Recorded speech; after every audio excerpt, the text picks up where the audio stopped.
Sud Radio, Berkov dans tous ses états. Nous sommes en guerre.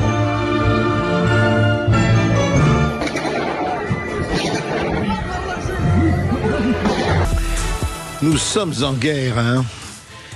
Écoutez, c'est un peu fatigant de dire ça tous les jours, depuis déjà 3 ans et demi, depuis le Covid, hein.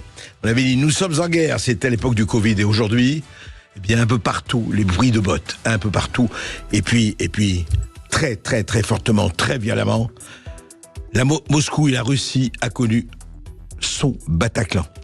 Effectivement, si on peut faire une comparaison n'est pas raison, bien sûr, mais quand même, 133 morts, une centaine de blessés dans une salle de concert, une grande salle de concert, le Crocus, à Moscou.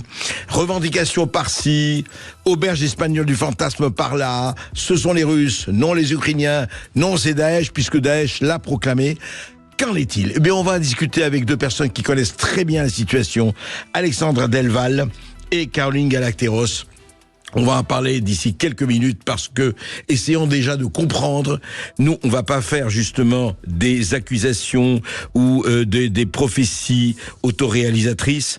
Nous allons essayer de comprendre ce qui se passe dans ces pays baltes et dans cette Europe de l'Est de plus en plus compliquée. Et puis, on va parler aussi de la campagne, la campagne pour les européennes, avec Gabriel Attal et Valérie Hayer qui font du porte-à-porte, comme tous les hommes politiques, comme toutes les femmes politiques en ce moment. Et de temps en temps, il y a des surprises assez intéressantes. Et puis alors, est-ce qu'un journaliste, vraie question, a-t-il le droit de faire un livre ou pas avec un homme politique ? Est-ce qu'un journaliste a-t-il le droit aussi de faire des manchettes qui ne répondent pas à la doxa et répondent pas au politiquement correct et ne pas se faire licencier ou mettre à pied tout de suite ? Enfin, Jean-François Aquili, la Provence, les exemples, hélas, commencent à abonder. Et enfin, on va parler évidemment des Jeux Olympiques. Les Russes vont-ils pouvoir effectivement concourir sous leur propre drapeau ? Ça paraît mal barré.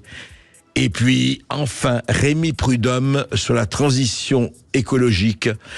Que de choses à dire sur ce CO2, ce pelé, ce galeux d'où nous vient tout le mal, mais sans lequel on ne pourrait pas respirer. À tout de suite, attachez vos ceintures, c'est parti. Sud Radio, votre avis fait la différence. Je remercie Sud Radio de pouvoir donner la parole aux Français sans les couper en ayant d'autres avis. Et ça, vraiment, c'est la seule radio en France qui puisse le faire, donc je tiens à le souligner. Sud Radio, parlons vrai. Ici Sud Radio. Les Français parlent aux Français. Je n'aime pas la blanquette de veau. Je n'aime pas la blanquette de veau. Sud Radio, Berkov dans tous ses états. Carnage au Bataclan. On se rappelle, 2015. Carnage à Moscou, ce vendredi, il y a 3 jours. Salle de concert, un orchestre, un groupe en train de jouer. Des milliers de personnes, et puis, on entend ce qu'on entend. Écoutez. Sud Radio, Berkov dans tous ses états. Le fait du jour. Qui profite le crime ? On va en parler avec 2 personnes qui connaissent cela bien. Alexandra Delval, bonjour. Bonjour. Vous êtes, je rappelle qu'il y a plus de 20 ans, Alexandre Delval avait écrit le premier livre paru en français sur le totalitarisme islamiste, et puis il a écrit beaucoup de livres. Depuis, il vient un choc global, la mondialisation dangereuse, chez l'Artilleur, la géopolitique au défi de l'islamisme, aux éditions Ellipse, et la stratégie de l'intimidation du terrorisme djihadiste à l'islamiquement correct aux éditions de l'Artilleur. Donc on va parler de tout ça, puisque aujourd'hui, c'est Daesh, l'État islamique du Khorasan, qui a, pour le moment, en tout cas, revendiqué officiellement l'attaque et le massacre de Moscou. Et Caroline Galacteros, bonjour. Bonjour. Vous êtes politologue, vous êtes docteur en sciences politiques, vous dirigez le think tank Géopragma et votre chaîne YouTube, effectivement, qui a beaucoup de succès, la chaîne YouTube Géopragma. Alors, effectivement, on peut se poser des questions. D'abord, je dois dire qu'on n'est pas ici, nous, pour distribuer, évidemment, les bons et les mauvais points, et surtout dire, comme on a entendu un peu partout, mais on ne va nommer personne, dire, oui, ce sont les Russes, ça a été organisé par Poutine lui-même. Non, ce sont les Ukrainiens. Non, c'est Victoria Nuland et effectivement, Rishi Sunak, les Américains, les Anglais, qui ont fait ça. Rappelez-vous ce qui s'est passé au moment de l'explosion et du sabotage de Nord Stream. Même chose. Et là, ça a recommencé. Avant de nommer, on est prudents, avant de nommer tel ou tel coupable, avant de désigner effectivement telle chose, peut-être faudrait attendre l'enquête, mais en attendant, il y a des faits. Il y a des faits qui sont là et des réalités qui sont là. Alexandre Delval, effectivement, l'impression qu'on a, vous savez, quand on parle de l'État islamique, justement, c'est que c'est pratiquement une franchise, puisque chaque État, enfin, il y a l'État islamique là du Khorasan. Le Khorasan, c'est près de l'Afghanistan, vous allez nous expliquer ça. Et on a l'impression qu'au fond, il y a des groupes qui, et on l'a vu depuis des années, hein, c'est pas nouveau, qui revendiquent, qui font leurs choses sans en référer à un commandement central, etc. C'est bien ça ? Oui, et c'est tout à fait ça pour les attentats de Moscou, puisque on a des profils tadjiks. Maintenant, c'est quand même difficile à nier. Même le gouvernement du Tadjikistan a dit que c'était pas des Tadjiks, mais il a accepté de collaborer avec la Russie pour les rechercher. On sait très bien qu'il y a un djihadisme dans la vallée de la Fergana depuis les années 90, après la chute du mur de Berlin. Il y a eu une réislamisation, et ensuite cette réislamisation qui a fait peur au gouvernement tadjik, ouzbek, etc. Ces gouvernements post-soviétiques sont des turcophones très laïques, et ils ont persécuté extrêmement violemment les mouvements islamistes, comme le parti de la Renaissance islamique au Tadjikistan qui a été interdit, le Hizb ut-Tahrir a été interdit, même les partis islamiques légaux. On a même fait raser les barbes, imaginez si on faisait ça en France, on a fait raser les barbes de tous ceux qui avaient moins de 45 ans au Tadjikistan, on a interdit toute utilisation de la langue arabe, les prénoms arabes, donc c'était presque comme les Chinois avec les Ouïghours, et donc ça a accéléré un djihad extrêmement violent, et comme la Russie, dans le cadre du traité de sécurité collective au TSC, a énormément aidé d'un point de vue sécuritaire ces pays dans le cadre de d'autres alliances, aussi même l'OCS, à lutter contre l'islamisme, forcément la Russie est devenue l'ennemi existentiel, bien pire que le sionisme. On croit, nous, que les islamistes n'en veulent qu'aux sionistes ou à l'Occident, mais il faut être un peu en dehors de l'Occident. En dehors de l'Occident, l'islamisme frappe la Chine, l'Inde, la Russie, comme des pays mécréants, pire que l'Occident, pire même que les sionistes, puisque Israël, c'est un tout petit territoire. Ces mouvements d'Asie centrale, leur horreur pour eux, leur diable, c'est la Russie. Et enfin, il y a beaucoup d'accords, excusez-moi, je suis un peu long, mais il y a beaucoup d'accords d'immigration, il y a beaucoup d'accords d'immigration entre le Tadjikistan et la Russie, et on sait qu'il y a eu des milliers de Tadjiks enrôlés dans Daesh, en Syrie ou ailleurs, ou dans le Caucase, et à cause des accords d'immigration, on peut pas surveiller tout le monde, les services de renseignement russes n'ont pas vu venir.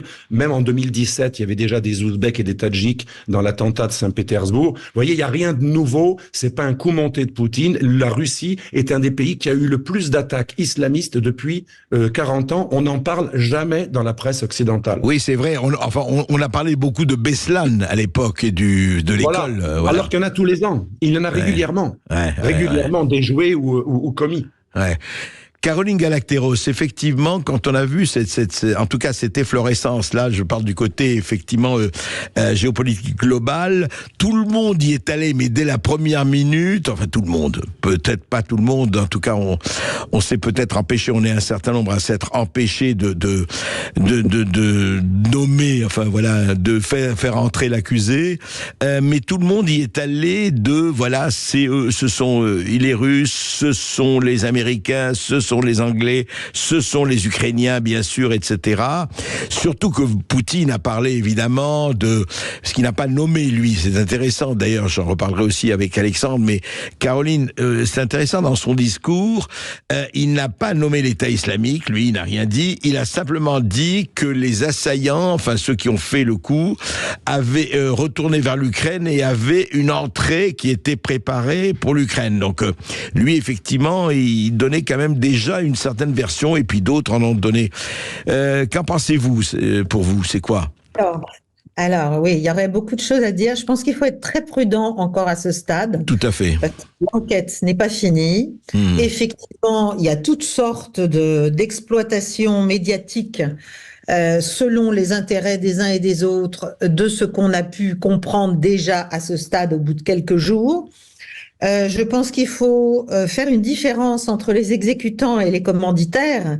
Et toute la question, parce que moi je crois pas vraiment comment dirais-je, au hasard dans ce genre de contexte qui est celui aujourd'hui d'une Russie qui est quand même en position favorable sur le théâtre ukrainien, d'une Ukraine qui est en très mauvaise position, qui multiplie les attaques maintenant régulièrement, tous les jours, notamment contre des populations civiles, mais pas seulement. Donc, il y a un contexte à ce qui s'est passé, à ce carnage, en effet. Alors, il y a beaucoup de choses qui sont dites sur divers fils. Il y a une chose qui est dite quand même, c'est que les gens qui ont fait ça, enfin ceux qui ont été en tout cas pris, ont été recrutés. Alors ça, c'est des sources russes, hein, c'est des fils russes qui le disent, mais c'est quand même intéressant. Ils auraient été recrutés il y a quelques semaines directement au Tadjikistan par l'ambassade ukrainienne et même par l'ambassadeur ukrainien au Tadjikistan, qui se trouve être l'ex-chef du renseignement étranger de Kiev. Voilà. Alors, moi, je pense qu'il faut... Sauf qu'on n'est pas sûr de ça. Enfin, c'est les Russes qui le disent. On n'est pas sûr. Non, mais, bien sûr. Mais moi, de là où je suis, je ne risque pas bien sûr. de pouvoir savoir ce qui s'est vraiment passé, qui a voulu cet attentat, pourquoi maintenant, pourquoi avec ces gens-là, pourquoi cette revendication, pourquoi les Américains, à peine l'attentat commis, ont déjà déclaré que ça n'était pas Kiev, comment le savaient-ils ? C'est vrai, ils l'ont dit une heure après, une heure après. C'est totalement fantaisiste.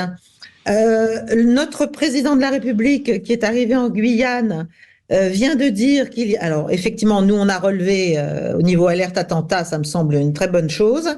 Il a dit qu'il fallait se garder... Alors, il a dit qu'il y avait une coopération entre services, si j'ai bien compris. On verra, j'espère, avec la Russie. Et il a dit aussi qu'il fallait se garder de toute instrumentalisation, suivez mon regard, par la Russie.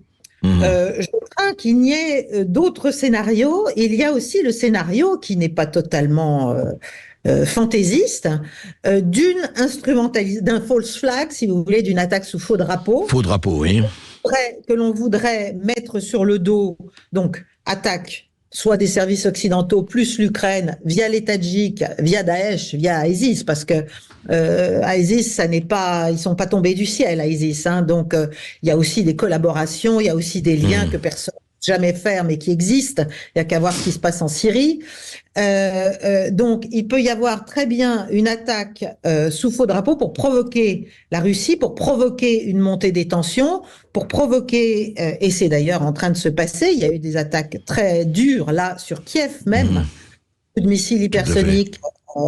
Bon, donc pour finalement faire franchir pour mettre de l'huile sur le feu, encore plus d'huile sur encore plus de feu. Oui. Voilà, et pour faire franchir un nouveau stade, pour essayer peut-être de pousser la Russie à la faute, je n'en sais rien, mais ce qui est certain, c'est que sur le théâtre ukrainien, là, on est, du point de vue occidental, dans une situation extrêmement difficile.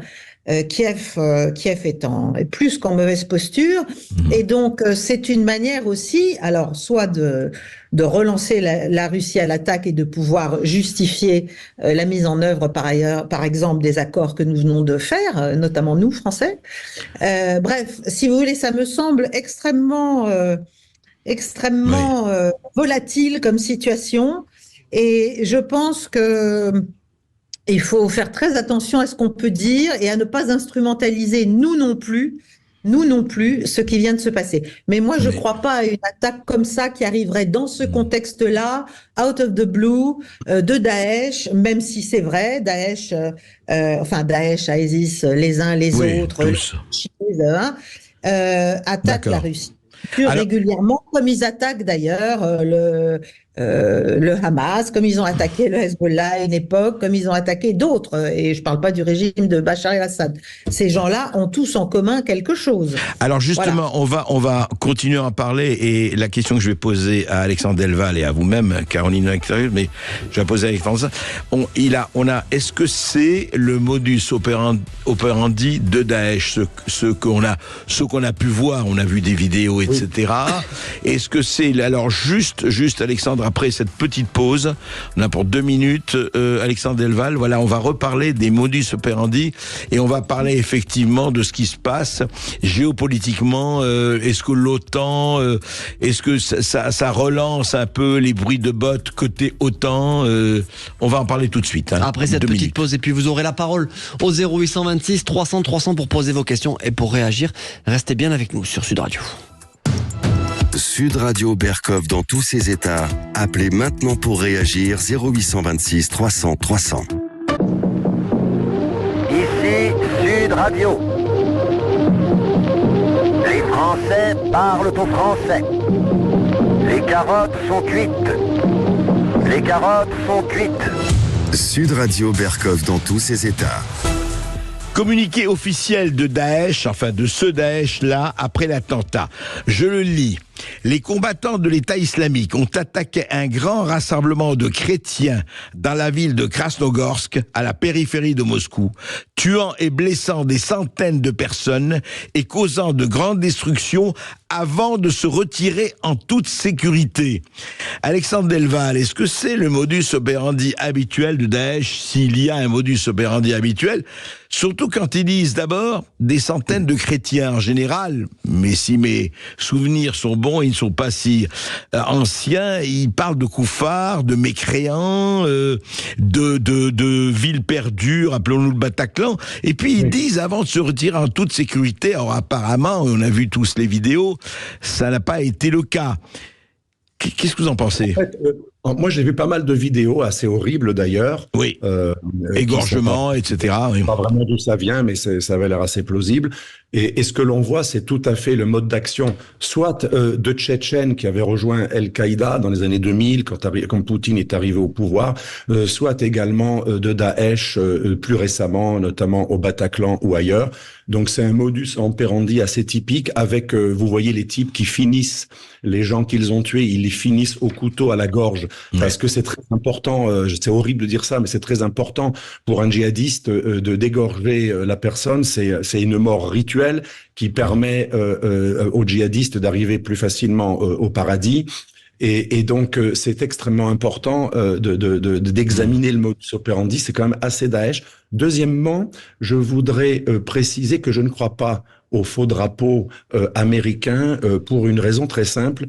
Si on se met à la place des Russes, un faux drapeau aurait été mieux avec d'autres prétextes, parce que ça crée une solidarité émotionnelle des Occidentaux qui parlent très très souvent de la menace djihadiste. Ça crée une empathie envers la Russie, et ça aurait pu être utilisé par Poutine comme justement une façon de redorer lui-même son blason, ce qu'il n'a pas fait, non pas parce que c'est pas un attentat islamiste, mais parce qu'en ce moment, il faut le comprendre, là, si on se met à la place des Russes, ils veulent plaire au Sud global. Le but de Poutine, c'est d'être, et on peut le comprendre, de son point de vue, il se sent acculé par les sanctions et la guerre que l'Occident lui mène de manière de plus en plus directe. Il veut séduire contre l'Occident tout le Sud global, dont l'Afrique, et dont le monde musulman. Donc il n'a pas intérêt à avoir une rhétorique comme dans les années 2000. Dans les années 2000, il disait on va les buter jusque dans les chiottes, et pendant la guerre en Syrie, il disait je vais les aider à aller au paradis, ils veulent y aller, ça tombe bien, on va les aider.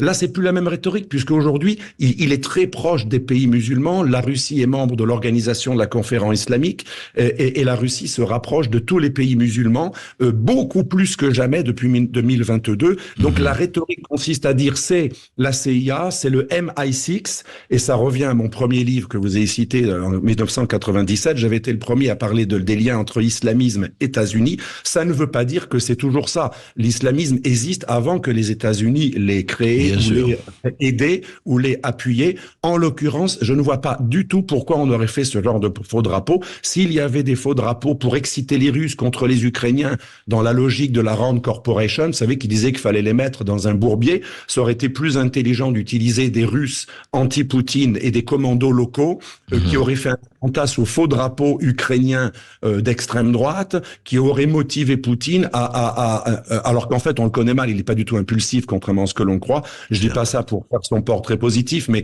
un de mes amis qui était un ancien président de Fiat, qui l'a connu dans ses premières années, me disait qu'il avait un défaut, il était extrêmement lent et tout sauf impulsif. Donc vous voyez, si on avait voulu le chauffer parce qu'on croit qu'il est impulsif, on aurait fait un autre faux drapeau, surtout pas l'islamisme radical qui crée une empathie pro-russe pour tous ceux qui ont peur de l'islamisme radical. Mais il est vrai qu'on est dans une époque où on adore les théories les plus farfelues et même les choses sont relativement évidentes. Par contre, pour terminer, ce qui est vrai, c'est que l'Ukraine, après la guerre en Syrie, quand les Russes ont réussi à écraser les islamistes, pas que de Daesh, mais aussi d'Al-Qaïda et les frères musulmans en Syrie, beaucoup de frères musulmans, mais aussi quelques membres d'Al-Qaïda et beaucoup de daéchistes, de membres de Daesh, se sont réfugiés en Ukraine, et il y a des légions islamistes extrêmement connues, répertoriées, dont l'Occident parlait avant la guerre. Bizarrement, toujours très active d'ailleurs, toujours très active, mais attention, on a quand même arrêté un des chefs de Daesh, branche réfugiés en Ukraine dès 2018. Il y a eu des arrestations parce que les Américains ont exercé des pressions énormes pour obliger les Ukrainiens à les faire taire, à les garder, mais sans les laisser s'entraîner, et surtout à arrêter leur chef. Donc, même si c'est vrai qu'il y a plein d'islamistes, il y en a pas mal, dans des légions notamment proches d'Azov et compagnie en Ukraine, ça ne veut pas dire que les Américains les auraient utilisés comme faux drapeaux. Je n'y crois absolument pas. Si ceux qui connaissent la Russie depuis 40 ans, et beaucoup de mes amis connaissent le sujet, croyez-moi, s'il y a un pays qui est détesté à mort parce qu'il était communiste, parce qu'il est redevenu orthodoxe, parce qu'il persécute les islamistes et il aide tous les pays anti-islamistes, le nationalisme arabe, Saddam Hussein, la Syrie de Bachar al-Assad, toutes les républiques ex-soviétiques, sans parler du fait qu'ils ont écrasé les Tchétchènes en rasant Grozny, c'était des wahhabites, c'était les ancêtres de Daesh. Cela dit, aujourd'hui, les Kadyrov est totalement avec eux, oui. Voilà. La Russie a un contentieux avec l'islamisme radical 1000 fois plus important que l'Occident qui, lui, est très bien vu par l'islamisme, parce que l'Occident a accueilli tous les islamistes du monde sur son sol, notamment en Grande-Bretagne. C'est assez vrai. Je rappelle que vous avez aussi une chaîne YouTube, Alexandre Delval, qui marche aussi très fort. Caroline Galacteros, au fond, on sent très bien que ça se passe aussi à front renversé, tout cela. On n'a pas, évidemment, on va pas décrocher le fin mot de l'histoire, et à mon avis, ça va prendre beaucoup de temps. En attendant, vous, alors donc, vous pensez quand même que les guerres à faux drapeaux ont leur résonance et ont leur légitimité aussi. Enfin, légitimité. Je ne parle pas en termes de valeur, bien sûr, mais en termes d'opportunité. Je pense surtout qu'il ne faut pas mélanger sous une même appellation globale tout l'islamisme radical. Parce que, d'abord, la Russie a quand même 25 millions de personnes de religion musulmane sur son territoire. Donc, elle est habituée, il y a des liens très forts, il y a des liens très puissants entre une certaine partie de l'islam et la Russie. Donc, après, c'est vrai qu'elle s'est opposée et elle a beaucoup combattu Daesh, notamment en Syrie. Tout à fait. De ce point de vue-là, Daesh, voilà, oui, c'est certain. Il peut y avoir des motivations pour frapper la Russie dans ce type de courant-là, pas forcément dans d'autres.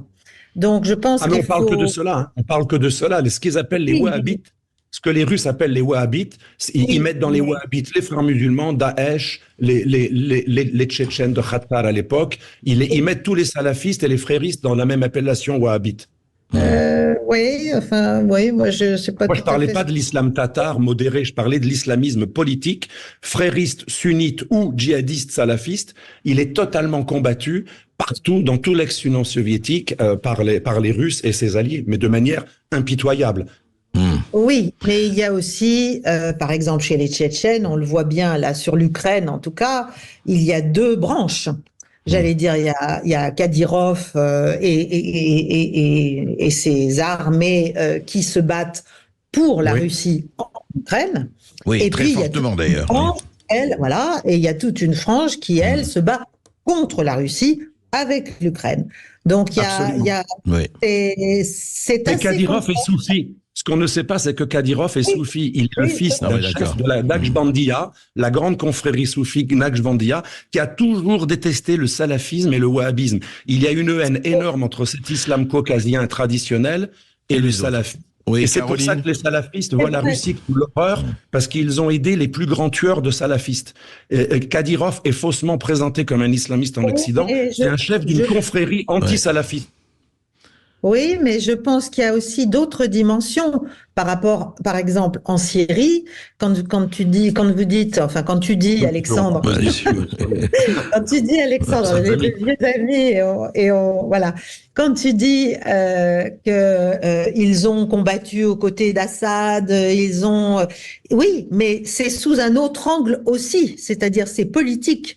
Et là, effectivement, la Russie a aidé les grands États. Pas du tout islamistes pour le coup, ceux où précisément nous, occidentaux, nous avons nous avons cherché à faire advenir des forces islamistes.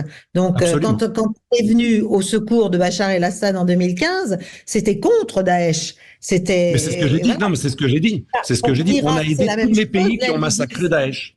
Les Russes ont aidé tous les pays qui ont massacré Daesh. Oui, mais ça ne suffit pas, à mon avis, à expliquer ce qui se passe. C'est-à-dire, il est clair que tous ces gens-là qui viennent d'être arrêtés, et d'ailleurs il y en a sans doute d'autres encore, tous ces gens qui viennent d'être arrêtés n'ont pas agi, à mon avis, de leur propre initiative, comme ça, maintenant, en ce moment. Oui, vous parlez qu'il y a des commanditaires. Enfin, ça, c'est sûr qu'il y a toujours des commanditaires. C'est évident qu'il y a des commanditaires. Et d'ailleurs, on voit très bien en Syrie la protection, quand même, de fait, offerte par ce qui reste de bases américaines et d'emprises américaines à ce qui reste de djihadistes proches d'ISIS. Donc, sauf que les Américains et les Français ont aidé Al-Qaïda en Syrie et les frères musulmans, mais par contre, ils combattaient Daesh. C'est pour ça, je ne crois pas au lien entre Daesh et les services occidentaux, parce que c'est le seul mouvement islamiste djihadiste qu'on a combattu alors qu'on était alliés avec Al-Qaïda et les frères musulmans combattants et les milices pro-turkmènes en Syrie. En tout cas, Daesh n'a pas de collaboration avec les Occidentaux, contrairement à ce qu'on fait avec Al-Qaïda. On ne va pas vous réconcilier là-dessus, mais c'est très bien. Sinon, mais on est complémentaires, on n'est pas opposés. Absolument, absolument. Et vous êtes complémentaires. Et je voudrais vous faire entendre, nous avons beaucoup d'éditeurs qui appellent, justement, qui sont très intéressés par cela et on les comprend. Oui, on va voir ce qu'en pense Julien qui nous appelle de Marseille. Bonjour Julien. Bonjour Julien. André, bonjour André, bonjour à vos invités.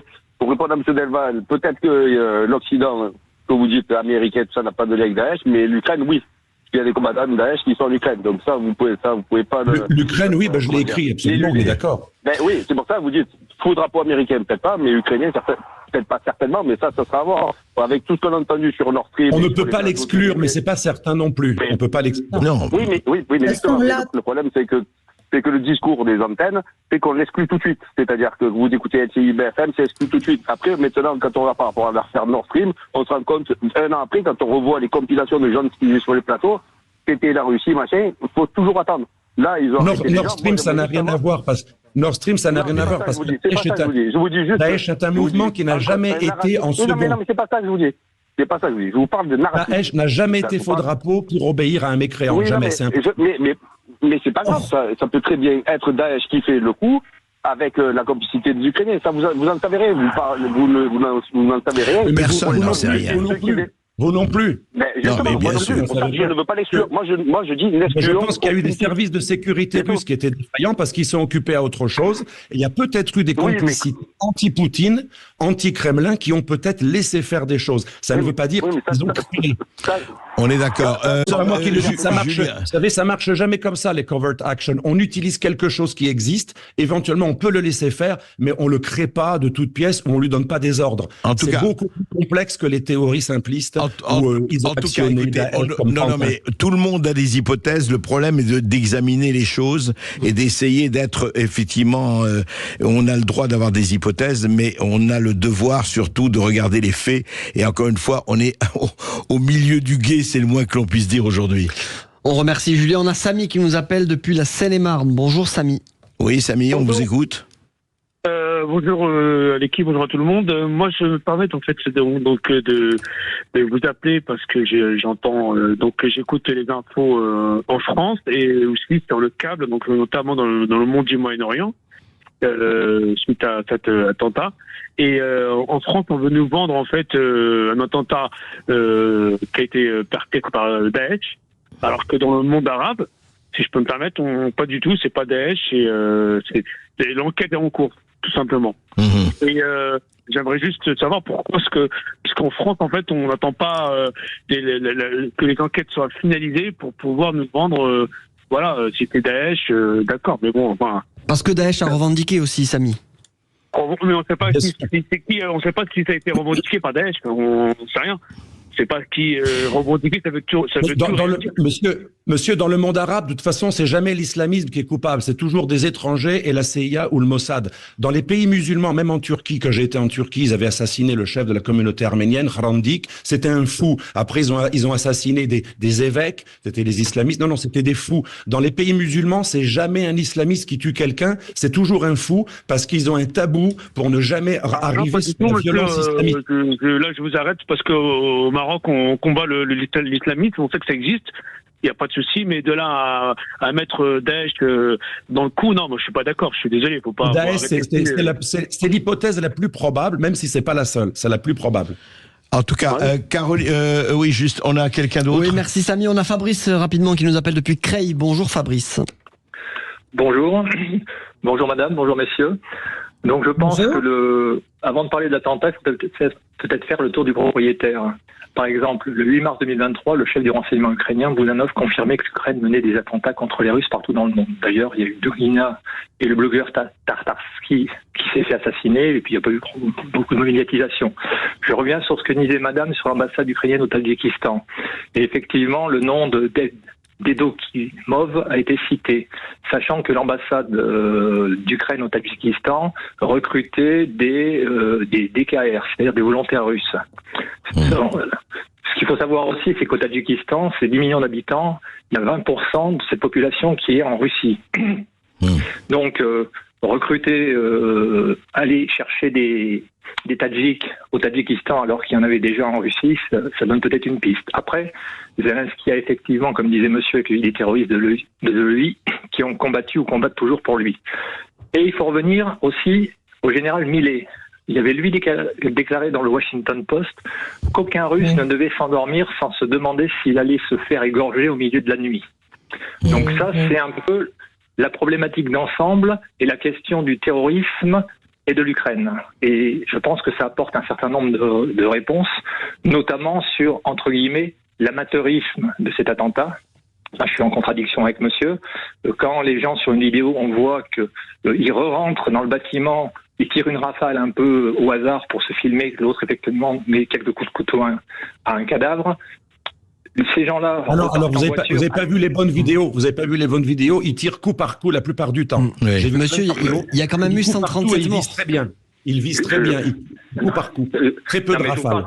Je vous parle, il y a une vidéo où à la fin, ils refont une vidéo en re-rentrant dans le bâtiment. Celle-là, elle est... Bon, après, oui. on va pas se bagarrer. Ensuite, ces gens-là montent à 4 dans une voiture, tranquillement, vont pour l'Ukraine. À ce moment-là, ils jettent leur armement et par la suite, ils se font capturer.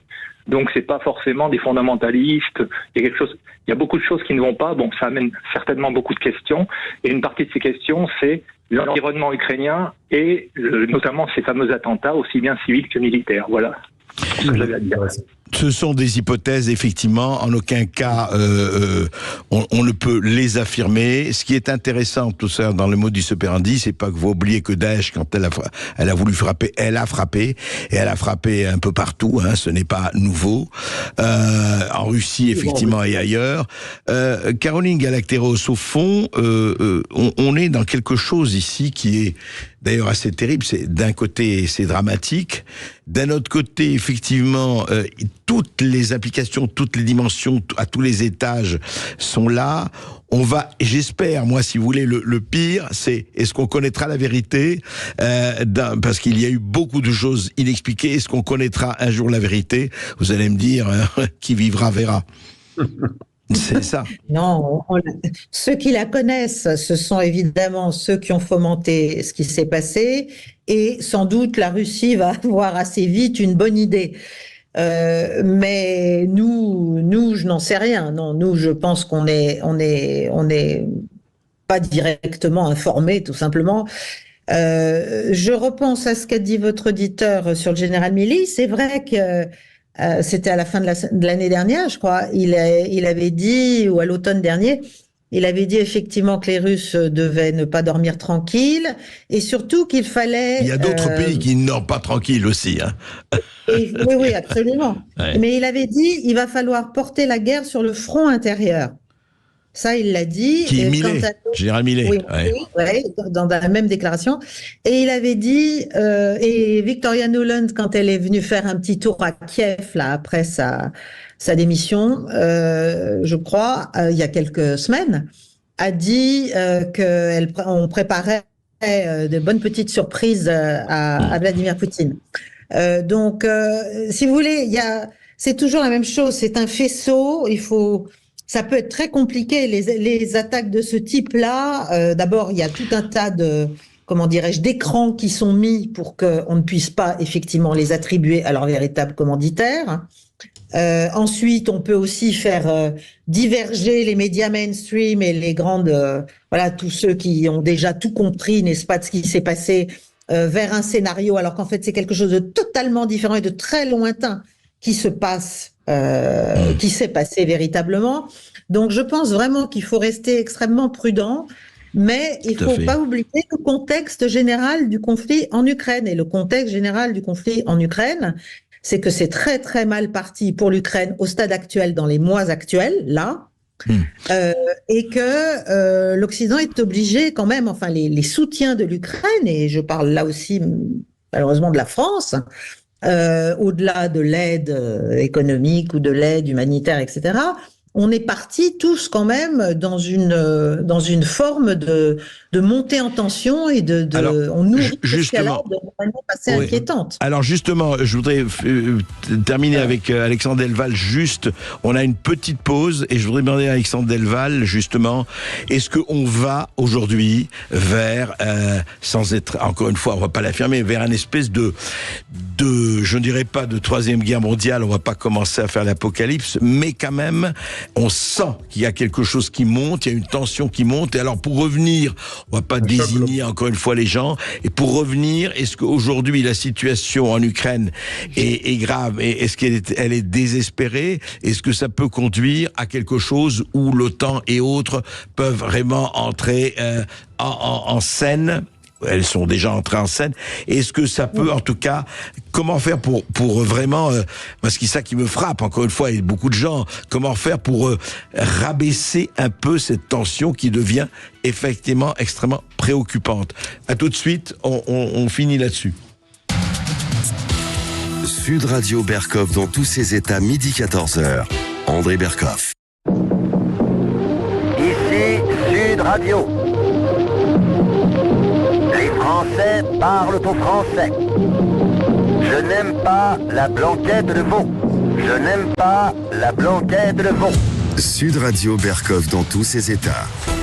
Et nous sommes toujours sur cette scène extrêmement, on peut le dire, extrêmement brûlante qui se passe en ce moment.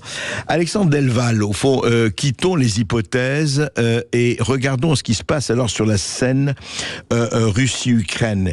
Est-ce qu'on peut dire, parce qu'on a reçu évidemment beaucoup de personnes très diverses là-dessus, est-ce qu'on peut dire aujourd'hui, mettons entre parenthèses ce qui s'est passé à Moscou, même si ça joue évidemment un rôle non négligeable, est-ce que c'est plié? Est-ce que on va connaître encore, je veux dire, un état, une température encore plus forte? Et est-ce que l'OTAN risque d'être ou pas être impliquée beaucoup plus qu'elle l'a été compte tenu de toutes les déclarations qu'il y a eu, aussi bien du président de la République française et autres. Quel est votre avis là-dessus ? Oui, j'étais hier soir avec un amiral italien qui était en poste à l'OTAN jusqu'à récemment.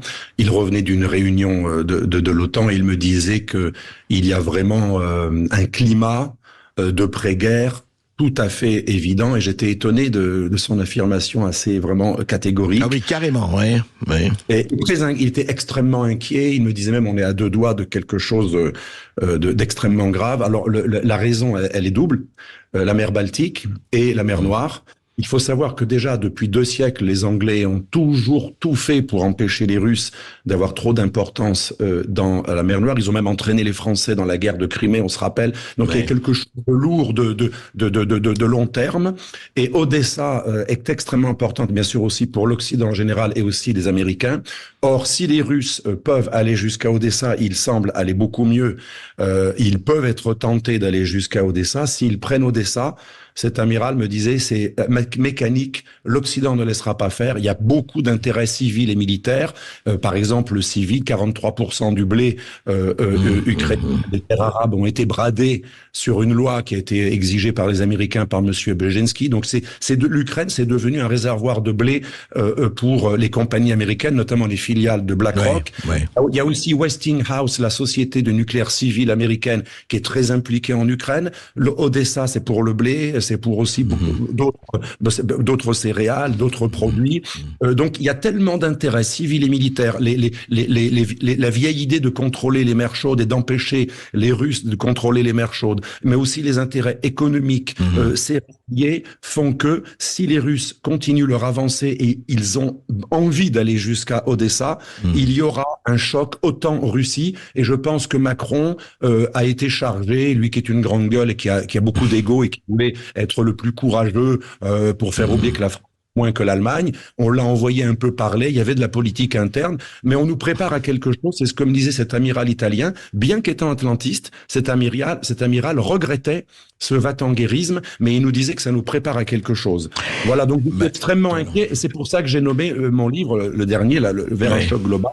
Et je conclus justement ce livre, écrit avec Jacques Sotoka, sur justement Odessa. Odessa sur la guerre. Merci à Caroline Galacteros, merci Alexandre Delval.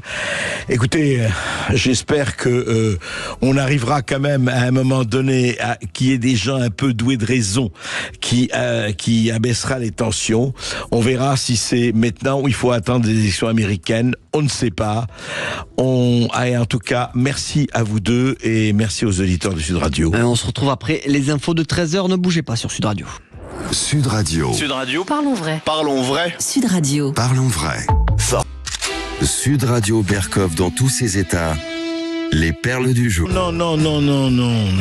C'est pas je me présente. Non, je me présente. On m'appelle Valérie. Non, je me présente. On m'appelle Gabi. Oui, Gabi. Ben oui, votre Premier ministre, évidemment. Et je viens vous présenter Valérie. Vous connaissez pas Valérie ? Enfin, Valérie, elle est là pour...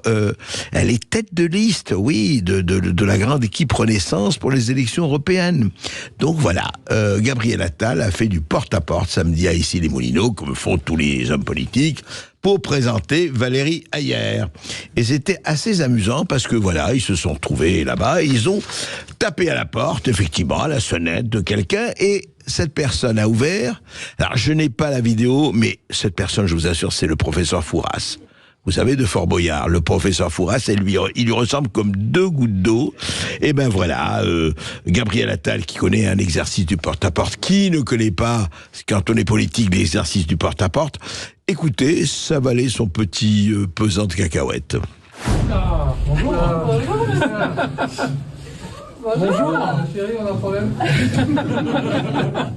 Bonjour. Alors bonjour. Il y a une fête déguisée en fait. Oui, c'est l'anniversaire des enfants. Bonjour d'abord, excusez-moi, c'est surprenant de vous voir ici. On est chez le père Fouras. Oui, je vois. Bonjour. Bonjour, désolé de vous déranger. Salut. Ici. Mais on vient pour faire le.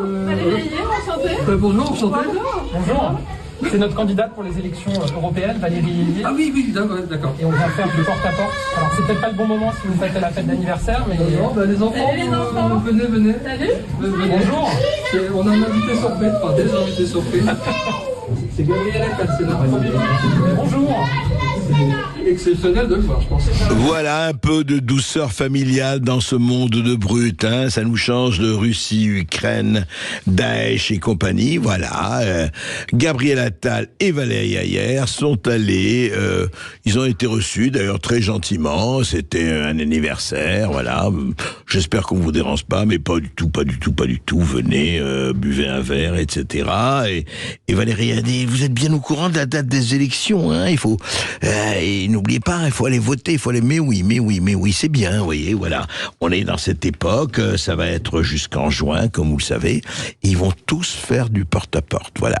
Je me présente, je m'appelle Gabi, et je suis avec Valérie, qui va être, pour votre plus grand bonheur, notre tête de liste. Elle va vous représenter à Bruxelles. Pour faire quoi? Ça, c'est une autre histoire. Sud Radio Berkov dans tous ses états. Le face-à-face. 13h09 sur Sud Radio, l'heure pour nous de vous présenter ce face-à-face. Aujourd'hui, André Berkov, on va parler chiffres. Vous recevez l'économiste Rémi Prudhomme qui vient de sortir ce livre Transition écologique, le coût des rêves aux éditions L'Artilleur. Bonjour Rémi Prudhomme.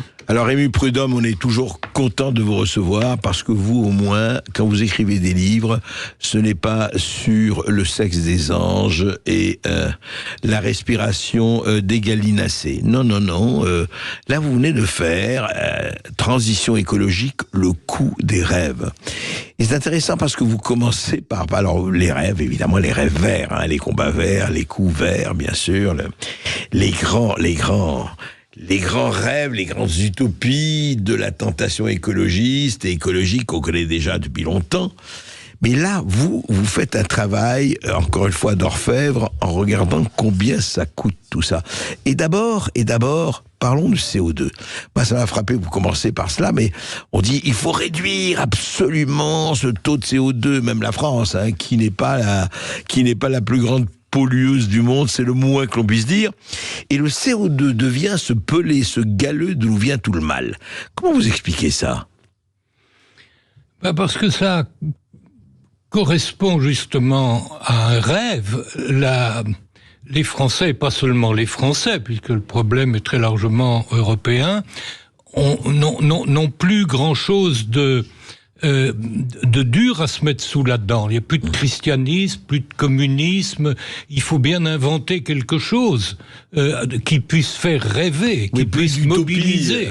Qui puisse mobiliser. Alors, est arrivé un peu peut-être par hasard l'idée que la température du globe allait augmenter et tout détruire, et qu'il y avait un coupable qui se trouvait être les émissions de dioxyde de carbone de l'humanité, et ça a été pris, on a appelé ça science, mais enfin une science dont le principal porte-parole est Greta Thunberg, qui a quitté l'école à 15 ans, est une science un peu douteuse, n'est-ce pas? Un peu primaire, disons ça. D'autant plus qu'il y a des prix Nobel de physique qui disent que tout ça, ça n'est pas très sérieux.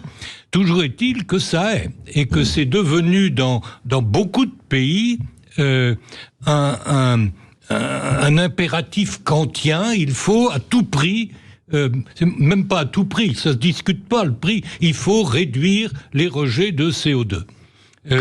Alors l'Europe a été l'une des institutions qui ont le plus joué le rôle de caisson amplificateur, mais enfin les Français tout seuls, les Allemands tout seuls, les Anglais tout seuls n'étaient pas mauvais non plus pour pousser à cette roue-là. Mais alors on en est là. Oui. Alors justement, Rémi Prudhomme, vous dites à tout prix. Et votre livre, qui vient de paraître chez L'Artilleur, dis donc, mais à quel prix justement? C'est pas à nouveau quoi qu'il en coûte? Parce que vous énumérez ce qui s'est passé dans les transports, les véhicules électriques, ce qui se passe en agriculture, ce qui se passe dans le logement, les normes, etc. Mais ce qui est terrifiant, ce qui est vraiment incroyable, c'est qu'on se dit, mais on va nous ruiner avec quelque chose qui n'a pas vraiment lieu d'être. La question de savoir s'il y a lieu d'être ou non, ça c'est une question physique que je laisse complètement de côté. je me concentre sur la question de savoir combien ça va coûter. Parce que l'une des choses les plus frappantes et les plus importantes, c'est que dans l'extraordinaire quantité de documents programmatiques en tout genre, y compris des lois, le mot euro n'apparaît pratiquement jamais. Vous pouvez lire des dizaines et des dizaines de pages, si vous prenez par exemple la planification écologique du secrétariat à la planification écologique du Premier ministre ou de la Première ministre, on dirait que les gens n'ont jamais entendu parler d'euros, qui ne savent pas... Il n'y a pas de chiffres. Il n'y a pratiquement pas de chiffres. Vous prenez les résultats de la fameuse convention citoyenne sur le climat. 150 propositions, dont beaucoup ont été reprises dans une loi climat totalement oubliée du reste, mais qui est dans les textes. Dans les 25 pages de résumé, je vérifiais ça, le mot euro n'apparaît pas. C'est-à-dire que on ne veut pas savoir combien ça coûte. Alors, je sais qu'en France, les gens bien élevés ne parlent pas argent à table. Ça ne se fait pas, c'est mauvais genre. Ça ne se fait pas. Moi qui suis un fils de paysan, j'ai toujours entendu parler argent à table parce qu'il n'y en avait pas beaucoup et qu'on en parlait et je n'ai pas... Et en plus, je suis devenu économiste, donc ça m'a amené à m'intéresser à l'argent. Et donc je me suis dit, c'est pas normal qu'on engage des politiques qui sont devenues maintenant globalement considérables. Parce que ce sont... Alors, il y a beaucoup de priorités en France, il y a 40 priorités, mais celle-là est plus prioritaire encore. On va en parler tout de suite, Rémi. On va en parler tout de suite, Rémi Prudhomme. On va inventorier, justement. On va parler euros, on va parler chiffres et on va parler argent. Parce que c'est ça. Après, qui paye et comment ça sort de la poche des contribuables ou autres. Après cette petite pause. Et puis vous aurez la parole 0826 300 300 pour réagir et poser toutes vos questions. À tout de suite. Sud Radio, votre attention est notre plus belle récompense. C'est vraiment agréable d'entendre une radio aussi joyeuse, même que ce soit le 7h du matin et le soir, c'est excellent. Sud Radio, parlons vrai. Ici Sud Radio. Les Français parlent au français. Je n'aime pas la blanquette de veau. Je n'aime pas la blanquette de veau. Sud Radio Berkov dans tous ses états. Donc, quoi qu'il en coûte, quel que soit le prix, il faut y aller. Vous comprenez, la Terre se meurt, le globe est en train d'exploser, on ne peut plus, on ne respire plus, donc on va faire des choses. Alors, Rémi Prudhomme, vous inventoriez quand même, en bon économiste, un certain nombre de choses. Par exemple, parlons-en... Par exemple, ces fameuses voitures, en 2035, terminé le thermique, il n'y a plus que les voitures électriques. Vous parlez aussi des habitations. Je voudrais savoir, comment ça se passe? On a décidé des normes en fonction de quoi? On va les appliquer et on ne réfléchit pas au budget, à ce que ça va, aux investissements, à ce que ça va coûter à chacun d'entre nous? Dans les deux exemples que vous prenez, il n'y a plus de ministère du transport ni de ministère du logement. Et ces deux ministères sont des sous-ministères du ministère de la transition écologique. J'ai essayé d'expliquer ça à des Anglais l'autre fois, ils voulaient pas me croire, quoi. Mais ça veut dire que le ministère du transport, c'est le ministère de la diminution du CO2 dans le transport. C'est ça, le ministère du logement, c'est le ministère de la réduction des émissions de CO2 dans le logement. Et le ministre est nommé pour faire ça parce qu'il a au-dessus de lui un ministre de la transition écologique qui arbitre, qui prend les décisions. Et c'est lui le décideur. Et c'est lui le décideur. Enfin, les ministres, peut-être quand même un peu de liberté de choix, mais fondamentalement, ils sont jugés là-dessus. Donc c'est pas très étonnant que... Et puis la pression sociale a été dans ce sens-là. La Convention citoyenne sur le logement, c'est de la pression sociale organisée et manipulée. Donc on a pris des gens, on les a cornaqués par des militants qui leur ont fait dire ce que ils pensent eux. Et ils pensent ça, que tout est bon, et donc toutes les idées qui passent, est-ce que quelque chose contribue à réduire le CO2, oui, alors c'est une bonne idée. Il s'agit même pas de dire que c'est trop cher. C'est la question, on se pose pas la question de savoir du moment que c'est bon pour réduire le CO2, on y va. Du moment que c'est bon. Mais alors justement, prenons des... Et c'est généralisé. Je donne l'exemple... Allez-y. À un moment donné, je parle de l'analyse coût-bénéfice, qui est l'attitude qu'on doit avoir en matière de décision, d'investissement et de financement public. Et je parle d'un pont en Grèce, parce que j'avais été mêlé à faire ce travail, qui était examiné par la Banque européenne d'investissement. C'était il y a 20 ans. Et la Banque européenne d'investissement exigeait, avant de prêter des sommes qui n'étaient pas négligeables, exigeait que ce pont contribue véritablement au développement économique de la Grèce. Certes. C'est ce qu'on lui expliquait. Il disait d'accord, le pont a été fait, il marche très bien.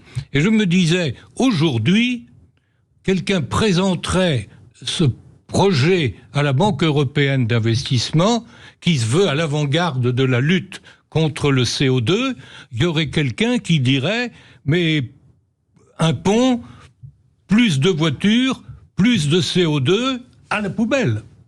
On ne se poserait pas la question de savoir si c'est utile ou non. Mais alors voilà où on en est. Alors justement, Rémi Prudhomme, l'économiste que vous êtes, le professeur que vous êtes, regardez, enfin, moi je regardais dans votre livre, vous parlez des normes pour justement assurer la transition écologique, pour changer les appartements ou les immeubles en France. Ça concerne 5 millions de propriétaires.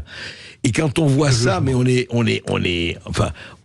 assué. Racontez-nous, enfin, comment se font les lois? Oui, telle norme, il faudra que vous fassiez à vos frais tel ravalement pour que ça soit dans les limites CO2 compatibles. Oui, des gens cherchant qu'est-ce qu'on peut bien faire dans le domaine du logement pour réduire le CO2. Alors il y a des gens qui disent il y a un certain nombre de logements qui sont très mal isolés, qui sont des passoires thermiques. Il faut donc que des travaux soient faits qui les isolent. Et donc on va obliger, alors on va classer tous les logements en fonction de leur degré d'isolation thermique. Puis on va commencer par ceux qui sont les plus mauvais, c'est les classes A, B, C, D, EF, je crois, EF, et on décrète que tous les immeubles E et F doivent avoir, d'ici quelques années, été isolés convenablement. Et pour persuader les gens qu'il faut faire ça, on dit, si vous n'avez pas fait ça, alors on vous interdira de louer et même de vendre vos logements. C'est ça. C'est-à-dire, en fait, vous pourrez ni louer ni vendre. Ni louer ni vendre. Alors, c'est supposé inciter les gens à faire la dépense. Mais c'est à vos frais que vous devez faire les... C'est à vos frais, oui, c'est à vos frais, mais quand même, pour aider, on va avoir un système dit de prime rénov ou quelque chose comme ça, qui va vous payer une partie des frais. Une partie des frais. Mais la question, le coût est très élevé. On sait combien, je l'ai calculé, on trouve ça, on multiplie par le nombre de mètres carrés et on voit qu'on est dans les dizaines de milliards, littéralement, quoi. On se pose pas la question de savoir où les gens s'ils ne peuvent plus louer, ça veut dire qu'on peut avoir de locataires. Bien sûr. Alors déjà qu'on a une crise du logement qui est particulièrement grave, la situation du logement en France est particulièrement mauvaise. Je cite un chiffre, le ratio prix d'un logement sur revenu en France, c'est 11 ans. 11 ans. Aux États-Unis, 4 ans. Aux États-Unis, les gens habitent dans un logement qui vaut 4 fois leur revenu annuel. En France, en moyenne, dans un logement qui vaut 11 fois leur revenu annuel. C'est l'un des chiffres les plus élevés du monde. Pour qu'ils rentrent dans leurs emprunts ou investissements, ça prend, moitié d'une vie. Oui, presque. Enfin, c'est... le plus grave dans cette affaire, c'est que vous allez avoir tout dans le bas un certain nombre de millions de gens qui ne pourront plus être dans des logements, certes, des logements qui étaient difficiles à chauffer et qui étaient en général très inconfortables, mais enfin qui étaient des logements. Ben oui, quand même. Alors ces gens-là, qu'est-ce qu'ils vont faire ? Ils vont aller dans la rue, ils vont aller dans des logements un peu mieux, mais qui leur coûteront plus cher. Ça veut dire que ils vivront moins bien, en plus des logements qui seront pas là où ils veulent être, c'est-à-dire pas près des emplois, ce qui va rendre plus difficile le fonctionnement des marchés de l'emploi et avoir des coûts considérables que on peut essayer de quantifier. C'est pas, je vais essayer. Je dis pas que les chiffres auxquels j'arrive sont les seuls ou les meilleurs. Non, mais ils donnent une idée. Enfin, une très bonne idée. Moi, je veux bien que quelqu'un me trouve des façons de faire meilleures que les miennes. C'est sûrement possible. Mais enfin, comme ce sont à peu près les seuls. On va en parler tout de suite après cette petite pause, parce qu'il faut rester et donner des exemples, parce que les gens comprennent un peu ce vers quoi on les entraîne, et on les entraîne déjà. Et puis vous aurez la parole 0826 300 300 pour toutes vos interrogations, vos questions ou vos commentaires. On est là, 0826 300 300, on est ensemble jusqu'à 14h, à tout de suite. Sud Radio Berkov dans tous ses états. Appelez maintenant pour réagir 0826 300 300. Ici Sud Radio. Les Français parlent au français. Les carottes sont cuites. Les carottes sont cuites. Sud Radio Berkov dans tous ses états. Rémi Prudhomme, transition écologique, le coût des rêves. Oui, on va parler du coût, c'est important. C'est quoi ? C'est le quoi qu'il en coûte. Vous connaissez, vous avez déjà entendu cette formule dans la bouche du locataire de l'Élysée. Parlons un peu quand même, Rémi Prudhomme, et vous en parlez dans votre livre assez longuement, de ce qui a beaucoup remué en France il y a encore quelques semaines, les agriculteurs, pourquoi ils sont montés à Paris, à Rungis ou ailleurs, au salon de l'agriculture aussi, où il y a eu les événements qu'on sait, on en a déjà parlé. Mais vous dites rien n'est plus visible de cette espèce de totale et abyssale déconnexion entre bénéfice-risque ou bénéfice-investissement plutôt que dans l'agriculture. Expliquez-nous. Oui, alors l'agriculture, on pourrait a priori penser que du point de vue environnemental, l'agriculture c'est moins méchant que la chimie, n'est-ce pas ? Parce que les agriculteurs, ils vivent quand même dans les champs et ils savent ce que c'est que la nature. Ils savent 2 ou 3 choses que les chimistes, sans parler des Greta Thunberg, ne connaissent pas. Eh bien, pas du tout. Il y a des gens qui ont trouvé que l'agriculture était responsable de beaucoup, c'est pas tant du CO2 que d'autres gaz à effet de serre, et en particulier du méthane, qui joue la même fonction, dit-on, de dommage à l'environnement. Alors, les écologistes se sont dit, si on veut réduire les rejets de l'agriculture, il suffit de diminuer l'importance de l'agriculture. Oui, c'est ça. Ouais. Et vous avez des tas de textes, enfin les textes en vigueur à Bruxelles, mais repris en France, c'est écrit noir sur blanc. On veut 20% de moins de production agricole d'ici 2030 et 40% de moins de pollution agricole d'ici 2050. C'est écrit noir sur blanc. Comme par ailleurs, on explique que la productivité doit augmenter dans l'agriculture, c'est-à-dire la production par tête de travailleurs, ça veut dire qu'il est écrit noir sur blanc que le nombre de travailleurs dans l'agriculture doit diminuer dans les 7 années à venir de quelque chose comme 35%. Un tiers. Ce qui est hallucinant. Ouais. Donc c'est écrit, alors qu'on sait déjà c'est la politique officielle de Bruxelles reprise par Paris. Moins 30% de travailleurs, d'agriculteurs. En 7 ans. Alors déjà ça, il n'y a pas besoin de faire des calculs très compliqués quand même pour se demander si véritablement c'est ce qu'il y a de mieux à faire. Tu vois, les agriculteurs, ils l'ont tous très bien compris.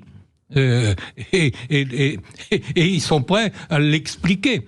Alors, on a des mesures prises pour atteindre ce résultat-là, mais ça va de la diminution du cheptel.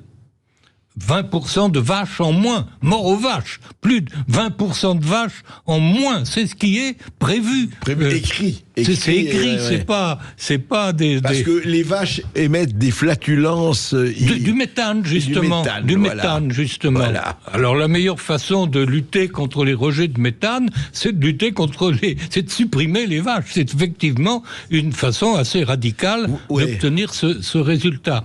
Alors, on a des choses plus précises. Par exemple, on dit que la part du bio doit passer de 8% à 25% d'ici 2030.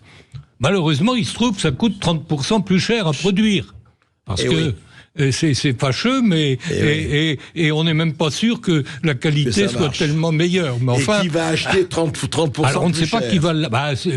Si on veut l'obtenir, il faudra subventionner les agriculteurs bio qui ont cru ce que le gouvernement leur a dit en leur disant « jetez-vous dans le bio » et qui continuent de leur dire « on en veut 2 ou 3 fois plus d'ici 7 ans ». Et ils s'aperçoivent que personne n'achète ou presque.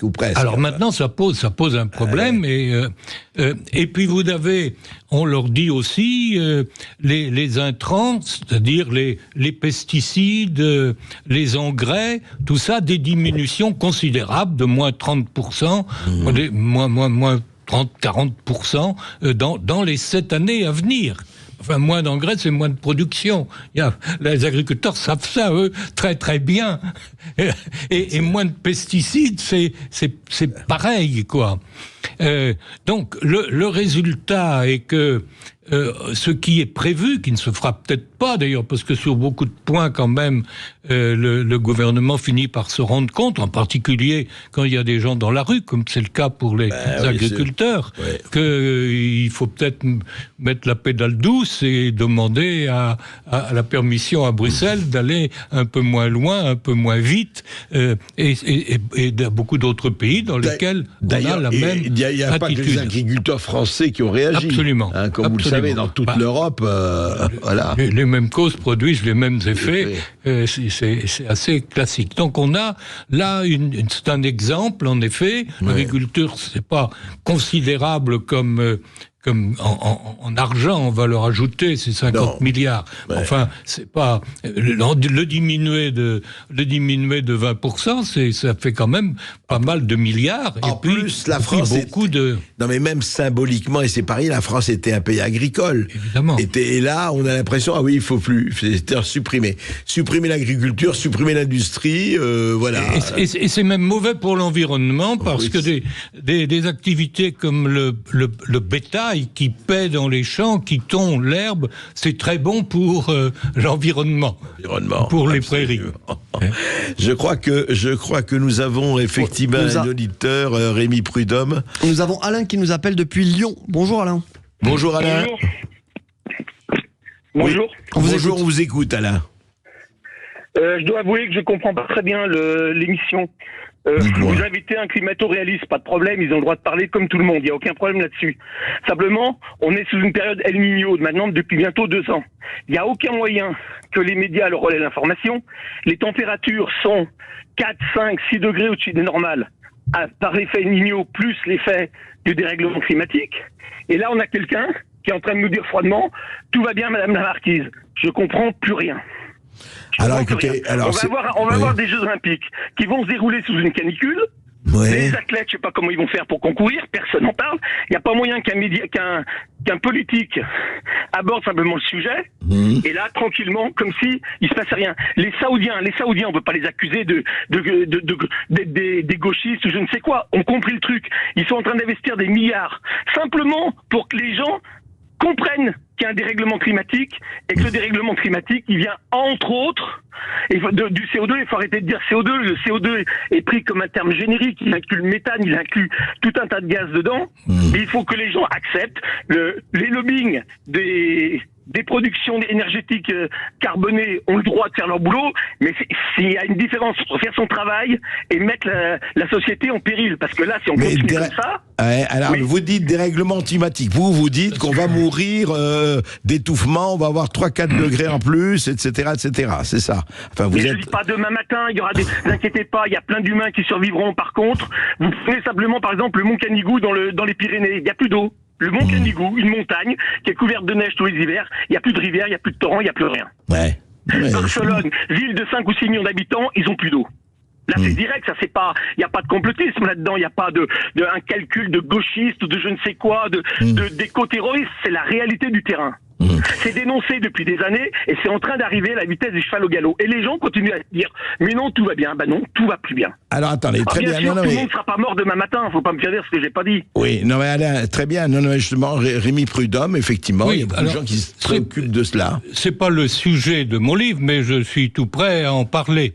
D'abord, l'élévation des températures, la moyenne du globe, dans la mesure où ce mot a un sens, où la moyenne des températures du globe, elle a augmenté de 1,2 degré depuis un siècle et demi. C'est pas moi qui le dis, c'est le GIEC qui est considéré comme le temple de la lutte contre le changement climatique. Alors que ici ou là il y ait des pointes de chaleur, il y en a eu toujours, mais dire qu'en moyenne on va vivre dans 4 ou 5 degrés de plus, c'est tout simplement faux. Deuxièmement, en ce qui concerne les dommages, d'abord à l'heure actuelle, il y a beaucoup plus de gens qui meurent de froid que de gens qui meurent de chaud. Il y a 7 ou 8 fois plus de gens qui meurent de froid que de chaud. Donc, s'il y a des gens qui souffrent de la chaleur, il y aura des gens qui souffriront un peu moins du froid. Donc, c'est une première raison de ne pas trop s'inquiéter. Troisièmement, on sait très bien comment les choses évoluent globalement pour l'ensemble du monde.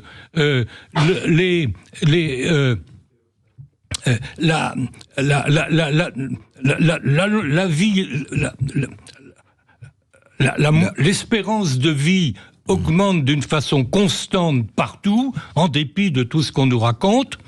Pour ce qui est de la production agricole, jamais dans le monde la production agricole n'a été aussi élevée que ce qu'elle est, même en Afrique, même en Inde, partout dans le monde. Alors ça varie d'une année sur l'autre, bien entendu, ça varie pour un produit et pour un autre, mais il y a des gens comme la FAO, l'Organisation mondiale pour l'agriculture et l'alimentation, qui font les calculs, et il vous suffit d'aller voir les statistiques de la FAO pour voir que contrairement au discours sur l'aggravation de la faim dans le monde, etc., jamais l'humanité n'a aussi bien mangé.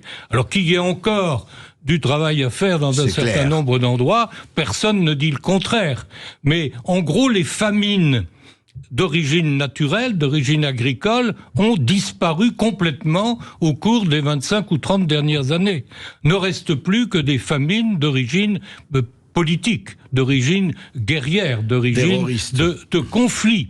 Donc, le tableau dramatique et noir que vous présentez de l'évolution de l'humanité ne correspond pas à la réalité.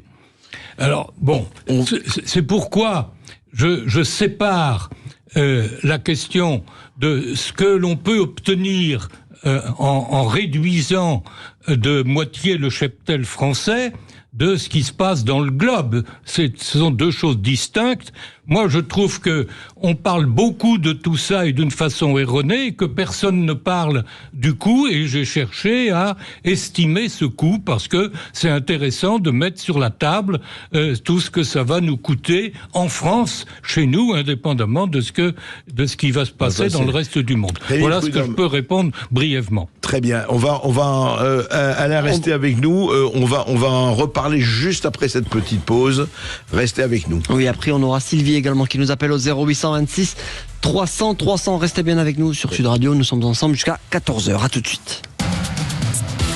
Sud Radio Berkov dans tous ses états, midi 14h. André Berkov. Ici Sud Radio. Les Français parlent au français. Je n'aime pas la blanquette de veau. Je n'aime pas la blanquette de veau. Sud Radio Berkov dans tous ses états. On parle chiffres sur Sud Radio avec Rémi Prudhomme qui vient nous voir pour son livre Transition écologique, le coût des rêves aux éditions de l'Artilleur. Et nous avons Sylvie qui nous appelle depuis l'Essonne. Bonjour Sylvie. Bonjour Sylvie. Oui, bonjour à tous. Alors écoutez, moi, je voulais vous dire que je suis d'une génération où à l'école, on apprenait que le CO2, c'était très bon pour la nature, pour les plantes, pour l'agriculture. Alors on sait qu'aujourd'hui, on n'enseigne plus ça. Et aussi, je voulais vous dire que je commande de la viande d'herbe directement aux producteurs. Donc c'est-à-dire que ce sont des veaux ou des bœufs qui sont nourris, n'est-ce pas, à l'herbe de bout en bout. Donc d'une part, c'est une viande délicieuse, sans eau, parce que même de la viande bio, vous la mettez dans la poêle, ça rejette plein d'eau. Là, elle est riche en oméga 3 et les vaches pètent 1000 fois moins. Donc au niveau carbone, cette viande est neutre. Donc on a des solutions, c'est pas ne plus manger de viande, on peut donner du travail à plein d'agriculteurs et se régaler. Et je dois vous dire vraiment, je ne me ruine pas, je ne roule pas sur l'or, mais quand vous mettez votre viande à cuire et qu'elle n'a pas réduit de moitié, vous vous y retrouvez, en plus vous vous régalez, et vous avez des animaux qui sont bien traités, et voilà, tout le monde est gagnant. Et l'agriculteur vend sa viande au vrai prix. Exactement. D'ailleurs, le monsieur, l'agriculteur qui a fondé le bœuf d'herbe, c'est une des sociétés qui vend sa viande directement comme ça, viande de qualité. C'était Pierre Hidard qui avait il était ingénieur qualité dans un abattoir et puis il avait dénoncé certaines pratiques, il a perdu son boulot. Vive le bœuf d'herbe. Manger du bœuf d'herbe. C'est ça, Sylvie. Oui. Merci Sylvie. Merci Sylvie. On a Jérôme qui nous appelle depuis les Pyrénées-Orientales. Bonjour Jérôme. Bonjour Jérôme. Bonjour à vous, bonjour Monsieur Berkov, merci de donner la parole. Je souhaitais intervenir concernant donc l'auditeur juste avant qui parlait donc du mont Canigou. Eh bien, c'est la montagne sacrée des Catalans, donc des Pyrénées-Orientales. Ouais. Et j'y randonne régulièrement. Alors je voulais dire à ce monsieur que le mont Canigou ne manque pas d'eau, pas du tout. Voilà, l'eau coule bien comme il faut. J'ai quelques photos éventuellement d'un barrage qui s'appelle le Lanoux, qui était complètement gelé la semaine dernière. Écoutez, c'est bien de rappeler, vous étiez au Mont Canigou, vous y avez randonné. C'est toujours bon de nous apporter l'information. Merci Jérôme, merci. On a Charles qui nous appelle depuis Tarbes. Bonjour Charles. Oui, bonjour à tous. Bonjour Charles. Oui, donc moi aussi je voudrais avoir une petite réaction par rapport à l'auditeur précédent qui nous parlait du dérèglement climatique. Et c'est vrai que j'aurais bien aimé connaître le règlement du climat. J'aurais voulu savoir s'il le connaissait, s'il l'avait signé, s'il l'avait déjà vu. Quels sont les 7 commandements du climat, les règles? Exactement, oui. Non, sinon en fait, je suis agriculteur. Oui.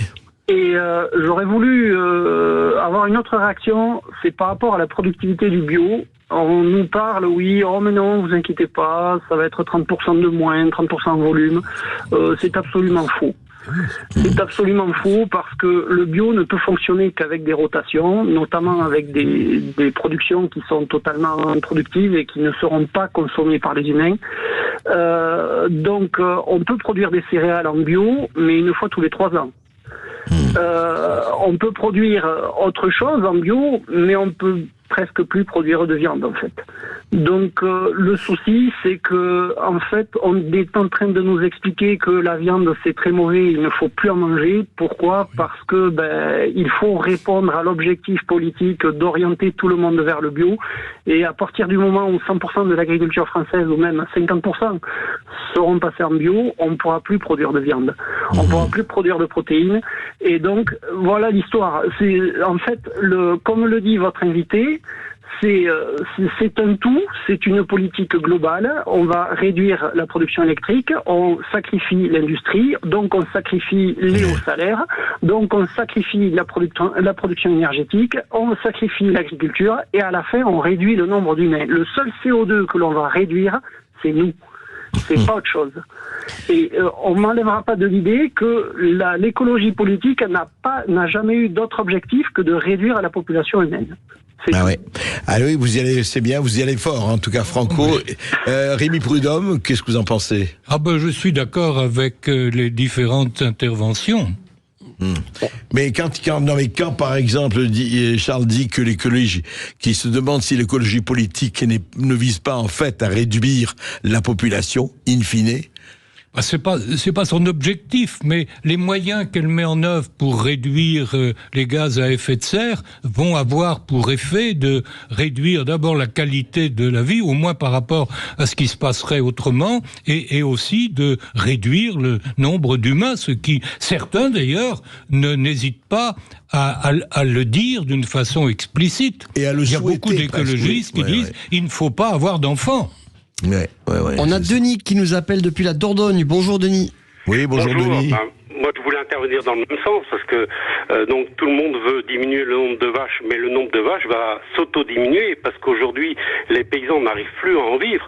Moi, j'étais dans le Gers ce week-end sur la commune de Saint-Mont et puis on discutait avec les viticulteurs producteurs de bovins. Les pauvres, il y a un agriculteur qui me disait il a 50 vaches allaitantes en Blanc d'Aquitaine et il y a 2 autres producteurs qui sont à 100 vaches allaitantes dans la même commune. Les 3 vont arrêter cette année. Parce que les gars, ils n'arrivent plus à en vivre. C'est dramatique. Et ensuite de ça, on leur interdit de soigner leurs vaches avec des antibiotiques. Ils n'ont plus que de l'argile. Alors pour soigner, comme ils disent, vous, quand vous êtes malade, vous avez droit aux antibiotiques, et nous, on n'a pas le droit de soigner nos vaches. Alors les gars, ils se détruisent, quoi. Ensuite de ça, même les vignes, on ne trouve plus repreneurs. Alors on est en train de détruire l'agriculture française, mais avec des moyens de retors. En plus de ça, je voulais dire une chose. Par rapport au prix du lait, on oublie que quand il y avait les quotas laitiers il y a plusieurs années de ça, les producteurs de lait vivaient très bien. Pourquoi est-ce qu'on a supprimé ces quotas laitiers ? C'est bien pour avantager l'industrie laitière, les fabricants. Mais les gens vivaient très très bien à l'époque de la production de lait. Merci Denis. Au fond, Rémi Prudhomme, l'impression qu'on a, alors, transition écologique, le coût des rêves, mais est-ce que ce n'est pas le coût humain, au bout de compte, qu'on est en train de mettre en question ? Le coût de l'humanité, enfin, on est en train d'étouffer un peu quelque chose qui est du ressort de l'humain. L'idée de coût, le coût, c'est la diminution des ressources qui sont à la disposition des humains, des choses. C'est la diminution des productions en général et de beaucoup de choses qui ne sont pas vendues, qui n'ont pas de valeur, hein, comme le temps qui va augmenter, etc. C'est ça la définition d'un coût. Et donc, moi, je suis d'accord avec tous les témoignages qui sont apportés, qui vont exactement dans le sens de ce que j'ai essayé de faire. Ce que j'ai essayé de faire, c'est de valoriser. C'est ça. De mettre des chiffres. Le contenu c'est pas des plaintes, c'est des observations dramatiques qui sont faites. J'ai essayé de valoriser ça dans différents domaines. L'agriculture n'est que l'un des domaines. Le cas de l'énergie peut-être plus important encore. Bien sûr. Puis le cas des transports mérite aussi d'être discuté. On reviendra là-dessus. Merci Rémi Prudhomme. Lisez cela, parce que vous aurez une véritable échelle d'observation sur ce que veut dire vraiment la transition écologique quand on ne la mesure pas et quand on met, je dirais, la croyance avant la réalité. Et il faut faire attention à ça. Merci. Transition écologique, le coup des rêves aux éditions L'Artilleur. Merci Rémi Prudhomme d'avoir été avec nous. André Berkoff, merci d'avoir animé l'émission. On se retrouve demain entre midi et 14h. Tout de suite, c'est Brigitte Lahaye sur Sud Radio. Sud Radio. Parlons vrai. Parlons vrai. Sud Radio. Parlons vrai. Sud Radio. Parlons vrai.